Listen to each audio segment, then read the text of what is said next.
Allez, une petite vidéo pour montrer les petits gadgets de la Titine. On appuie sur test. Message parlé. Fonction sous contrôle. Les alertes. Pression d'huile. Température moteur. Système électrique. Freinage. Les pré-alertes.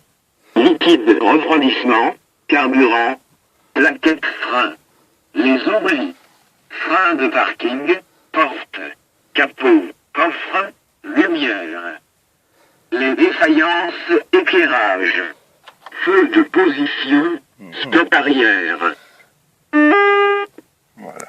Et si on veut qu'il répète en plein cours de route, on peut se débrouiller.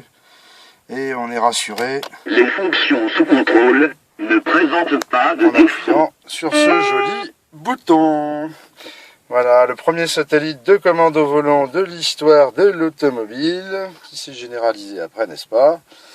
N'est-ce pas? La première commande infrarouge pour les clés qui est partout maintenant.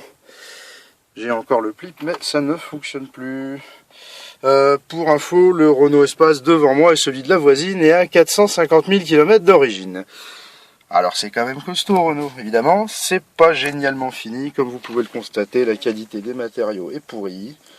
Sur beaucoup d'endroits, c'est presque un miracle d'avoir une voiture aussi bien conservée, surtout quand elle a 30 ans.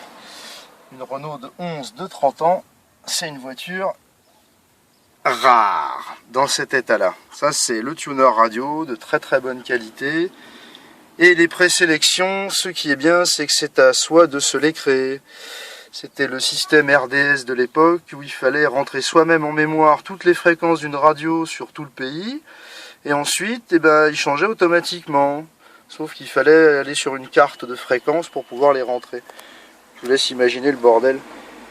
Si ça a fonctionné, à mon avis, peu de gens s'en sont servis à l'époque. La petite chaîne IFI de l'époque, Philips, sa première, après qui a été montée dans les Renault 25, n'est-ce pas? Ça a très très bien fonctionné. Bon, je vous laisse, je vais mettre tout ça sur le forum. À tout à l'heure les amis.